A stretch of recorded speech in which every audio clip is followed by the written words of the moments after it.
Good morning and welcome to the ribbon cutting ceremony of Hanlon's Grove. My name is Nicole Barber. I am the administrator of Leadership Lackawanna. It's a local nonprofit organization dedicated to professional development for emerging leaders. And we're one of the co-creators of the Hanlon's Grove, this beautiful piece right behind me. 2 years in the making, but it was so worth it.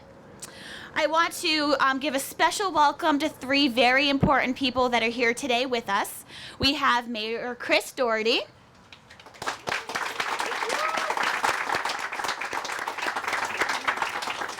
Mayor Jimmy Connors, who is an alum of leadership, and Mayor David Wenzel.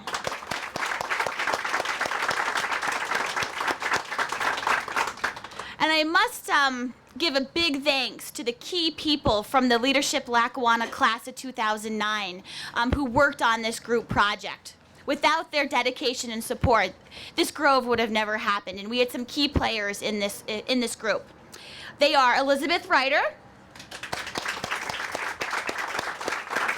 Ashley Fetterman, Lee Borthwick, Shannon Cross, David Sturr, Madeline Livy Cruz,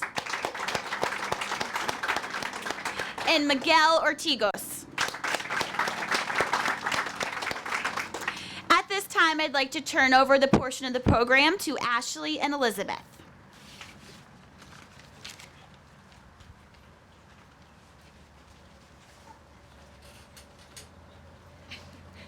We just wanted to take a minute today to talk a little bit about the history of the Grove. As many of you know, the Grove does have a very long history and a lot of meaning to a lot of people in the Scranton area, so we'd just like to tell you a little bit about it. During the last 10 years, the park has undergone a revitalization that has transformed it into one of the most popular gathering places for families and community organizations. Over 50 years ago, Hanlon's Grove was a community staple in Nag Park. The beautifully landscaped picnic area was opened in the spring of 1952 and was dedicated to the late Scranton Mayor James T. Hanlon in 1968. Throughout the 1950s and 60s, Hanlon's Grove was a place where families gathered to picnic and enjoy the outdoors right in the heart of our city.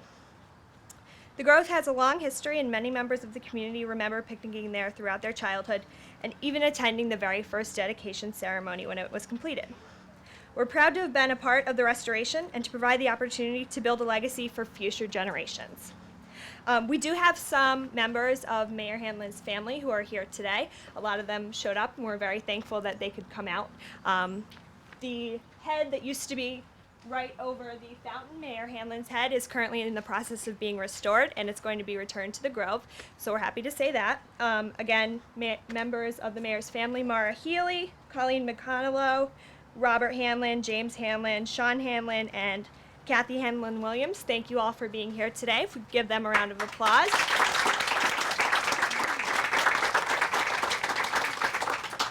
And if you'd all like to see some more historical information, it's right in your packets that you should all have. The mission of our project was to enhance the location to a point of destination by restoring the Grove to its original splendor. And we've worked for the past 2 years on this. It's been quite the process. A lot of great partners have worked with us, and the idea actually started from a postcard depicting the original Grove that was found by one of our fantastic advisors, Rocco. Rocco, give us a little wave. Thank you, Rocco. So we really use that as our inspiration, and you can see that in the centerfold of your packet.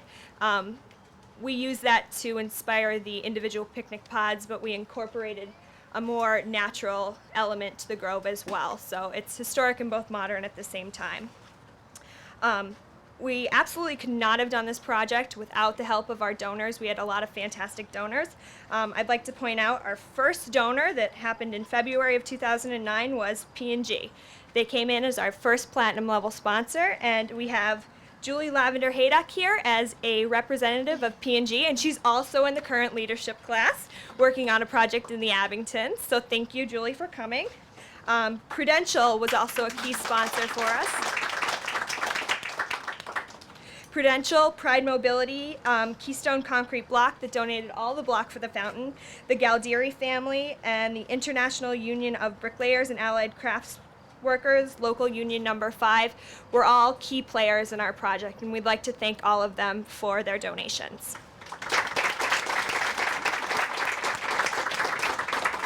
Lastly, and probably most importantly, we'd like to give a special thanks to our Leadership Lackawanna project advisors who have been there every step of the way. They were essentially 3 more group members to us. They were so adamant and with helping with the project. Desiree Ranella. Again, Rocco Genovese. And Sandy Camelli. And finally, thank you to the City of Scranton for allowing us to do this project and supporting us in it, especially Mayor Doherty, Mark Dewar, and Sandy Obshinsky, and the Department of Parks and Recreation and all of the DPW workers.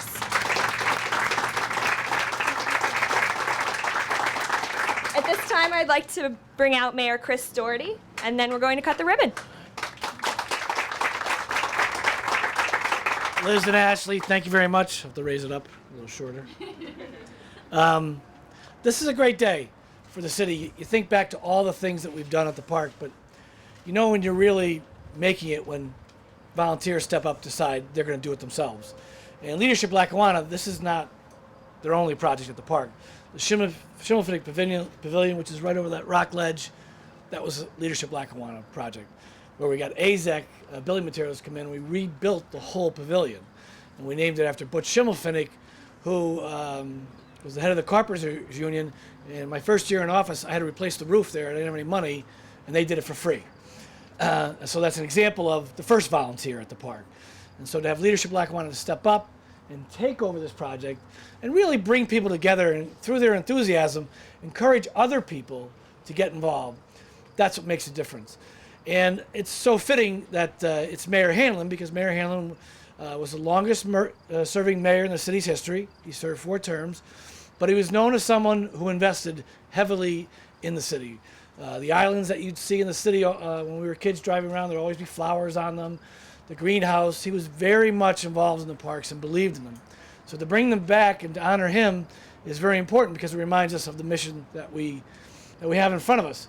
And for me personally, I grew up with the Hanlon family. Jimmy Hanlon and I went to grade school together at St. Clair's, St. Paul's. So I've known all 10 of them.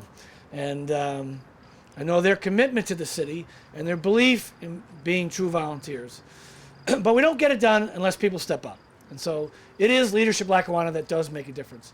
My only regret is that I can't have a permanent contract with Leadership Lackawanna to do a project in the city every year, because they actually get it done and they do it well.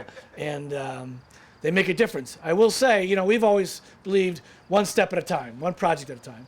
And throughout the park, you can pretty much look at everything that we do. We say that was 2006, that was 2003, and this is 2010, and right down there is going to be 2011. We've already started on the project, working on it. We're going to build actually, hopefully we'll have a nice big fountain, and it's going to be a big grass area, which will take you down to the Konjorski Bridge, which was 2005. Next to Mayor Wenzel's treehouse, which is 2006. And so all these things make a difference, because how you take care of yourself tells people what you think of yourself. And if you have nice parks and nice neighborhoods, then you respect yourself. And you're a community in which people want to invest in, they want to be part of. And that's what we pride ourselves. We always believe we're worth the investment. And so on behalf of Mark Dewar and Sandy and the whole staff of Parks and Rec, and I just want to thank Nature Works, who did the waterfall, and they did a phenomenal job. And it's nice having this tent here, but you all have to leave this tent and walk down into the Grove, because the waterfall is beautiful. But I also want to thank George Dunbar. Am I missing any other major contractors? And I know that obviously the Bricklayers Union. Lieber Electric did all the lighting for us. And who else? Charlie Decker. And also the Galdieri family. You know, Leadership Lackawanna's involvement, it is my belief, spurred the interest of the Galdieri family to donate all the block that you see here. Because there was an article in the paper, they saw it, and they thought, we'd like to be part of that. That's how enthusiasm spreads and gets to people. And so that's why we want to highlight it. We did it the other day with their family because we have more projects and I want more people to get involved and to donate and to be part of it. Because when you invest, you got skin in the game and you want to make sure everything's nice and stays well. So great day, Leadership Lackawanna, thank you. Outstanding performance, so I salute you guys. To the Hanlon family, it's a great day for you. You should be very proud, not only of your legacy, but of your uncle. You know, great works are never forgotten, and history is the real testament of what your performance was. And to be remembered many, many years after you're gone is a testament to legacy and effort and a belief that you can make a difference, that you'd recognize someone who most of us never met. And that means while you were here, you made a difference. And very few people can say that. So to everybody, let's cut the ribbon and enjoy the Grove.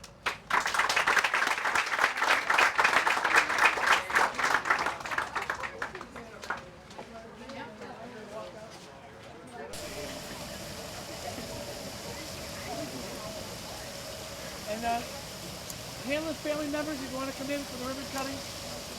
Where's Sean? It's coming down. Right here, right here. Yeah. Oh. Not you.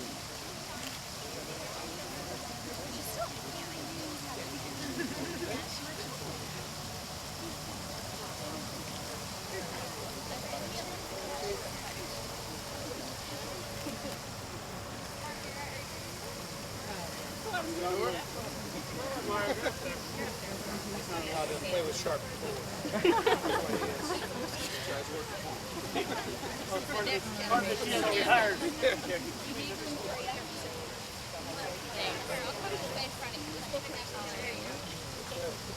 Three. Okay, all right, you count. I'll cut. Everybody got their photos. Ready? 1, 2, 3.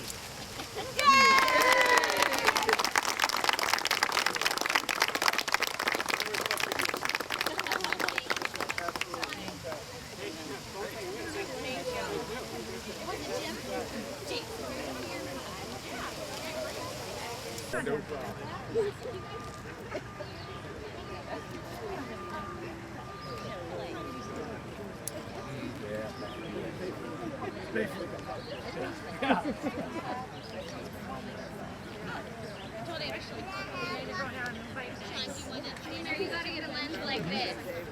You need it. That's right. That's right. This is perfect for that. Mayor, you could do your marathon training. Get the mayor to come and do the lights. The lights.